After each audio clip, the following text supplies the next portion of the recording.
S, ಏನೇ ಹೇಳಿದ್ರು ಕೂಡ ನೀವು ಆ 77ರ ಚುನಾವಣೆ ಲೆಕ್ಕಾಚಾರನ ಜನ ದುಡ್ಡು ನೋಡೇ ಓಟ್ ಹಾಕಲ್ಲ, ಯೋಗ್ಯತೆ ಅರ್ಹತೆ ಕೆಪಾಸಿಟಿ ಇರೋರು ಓಟ್ ಹಾಕ್ತಾರೆ ಅನ್ನೋ ವಿಶ್ವಾಸವನ್ನ ಇಟ್ಕೊಂಡಿದ್ದೀರಿ. ಹೌದು, ನಾನು ಈ ಸಂದರ್ಭದಲ್ಲಿ ಒಂದು ವಿಷಯ ಹೇಳಕ್ಕೆ ಇಷ್ಟಪಡ್ತೀನಿ.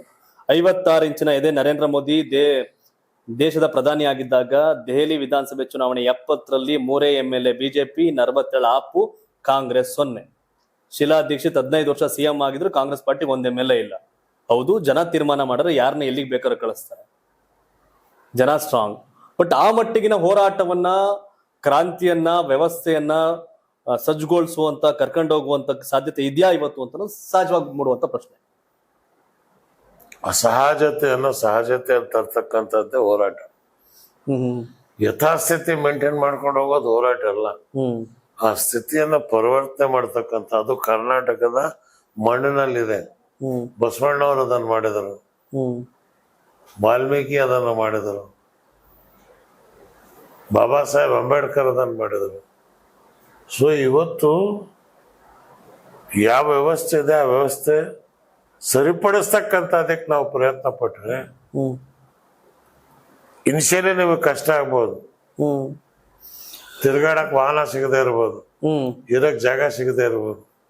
ಆದರೆ ನೀವು ಅದನ್ನ ಮರಳಿ ಮಾಡ್ತಾ ಇದ್ರೆ ಜನ ನಿಮಗೆ ಸ್ವಾಗತ ಮಾಡಿ ಅವಕಾಶ ಮಾಡಿಕೊಡ್ತಾರೆ. 2023 ವಿಧಾನಸಭೆ ಚುನಾವಣೆ ಗೆಲ್ಲಕ್ಕೂ ಮುಂಚೆ 2022ರಲ್ಲಿ ಸಿದ್ದರಾಮೋತ್ಸವ ಮಾಡಿ ಅಧಿಕಾರದ ಗದ್ದುಗೆಯನ್ನ ಏರ್ಲಿಕ್ಕೆ ಸಾಧ್ಯ ಆಯ್ತು ದಾವಣಗೆರೆ. ಇದೇ ದಾವಣಗೆರೆಯಲ್ಲಿ ಅವ್ರಿಗೆ ಸೋಲಿನ ಉತ್ಸವ ಮಾಡಕ್ ಕೊಟ್ಟಂಗೆ ಕಾಣ್ತಿದೆ. ನೀವು 100% ಎಲ್ಲಿ ಅವ್ರಿಗೆ ಜಯ ಸಿಕ್ತು ಅಲ್ಲೇ ಅವ್ರಿಗೆ ಸೋಲಿನ ಕೂಗು ಇಲ್ಲಿಂದ ಕಾಳಕ್ ಹೋಗ್ತಾರೆ. ಆದ್ರೆ ದುರಂತ ಗೆಳೆಯನಿಂದನೇ ಸೋಲಿಂದು ಈ ಪರ್ವ ಶುರು ಆಗ್ಬಿಟ್ರಂಗೆ ಅಂತ. ಗೆಳೆಯ ಸಿದ್ದರಾಮಯ್ಯನವ್ರ ದೋಸ್ತ ಗೆಳೆಯ ಅಂತಲ್ಲ, ನೀವು ಹೇಳ್ತಾ ಈಗಲೂ ಅವ್ರಿಗೆ ತಿತ್ಕೊಳ್ಳುವಂತ ಅವಕಾಶ ಹೇಗಿದೆ ಅಂತ. ಇದನ್ನ ಬಿಟ್ಟು ಅವರು ಎಲ್ಲ ವರ್ಗಗಳನ್ನ ವಿಶ್ವಾಸಕ್ಕೆ ತಗೊಂಡು, ನಂಬರ್ 1 ರೈತರ ಬಗ್ಗೆ ಏನ್ ಆಶ್ವಾಸನೆ ಕೊಟ್ಟಿದ್ರು ನಾವು ಇವತ್ತಿನವರೆಗೆ ನೀವು ಮಾಡಿದ್ರ? ನೋ. ದಲಿತರ ಬಗ್ಗೆ ಏನ್ ಆಶ್ವಾಸನೆ ಕೊಟ್ಟಿದ್ರು ನೀವು ಇವತ್ತಿನವ್ರಿಗೆ ಮಾಡಿದ್ರ? ನೋ. ಅಲ್ಪಸಂಖ್ಯಾತರಿಗೆ ಏನ್ ಆಶ್ವಾಸನೆ ಕೊಟ್ಟಿದ್ರು ನೀವು ಇವತ್ತಿನವ್ರಿಗೆ ಮಾಡಿದ್ರ? ನೋ. ಇದನ್ನೆಲ್ಲ ನೀವು ಮಾಡ್ಕೊಂಡು ಕ್ಲೀನ್ ಆಗಿ ಬನ್ನಿ. 5 ಗ್ಯಾರಂಟಿ ಕೊಟ್ಟವ್ರೆ. ಯಾವ ಕಡೆ ತಕೊಂಡು ಏನ್ ಮಾಡಿದ್ರು ಒಳ್ಳೆ ಕತೆ ಐತಲ್ಲ. ಯಾವ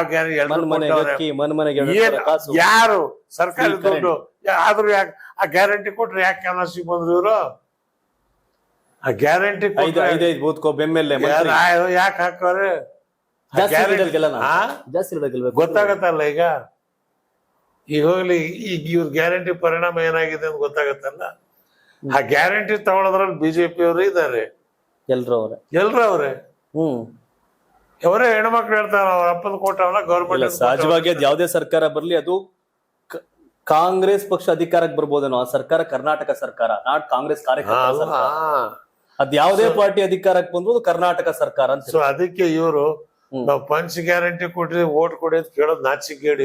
ಬಟ್ ಒಂದು ನಿಮ್ಗೆ ಅನ್ಸಲ್ವಾ, ಈಗ ನೀವು ಸಣ್ಣ ಆಗ್ಬೇಕಲ್ವಾ? ಅದು ಒಂದು ಉತ್ತಮ ಆಹಾರದಿಂದ ಸಣ್ಣ ಆಗ್ಬೇಕಲ್ವಾ? ಪ್ರತಿದಿನ ನಮ್ಮ ಜೀನಿ ಸ್ಲಿಮ್ ನ ಯೂಸ್ ಮಾಡಿ ಯಾವುದೇ ಸೈಡ್ ಎಫೆಕ್ಟ್ ಇಲ್ದಂಗೆ ನೀವು ಸಣ್ಣ ಆಗ್ತೀರಾ.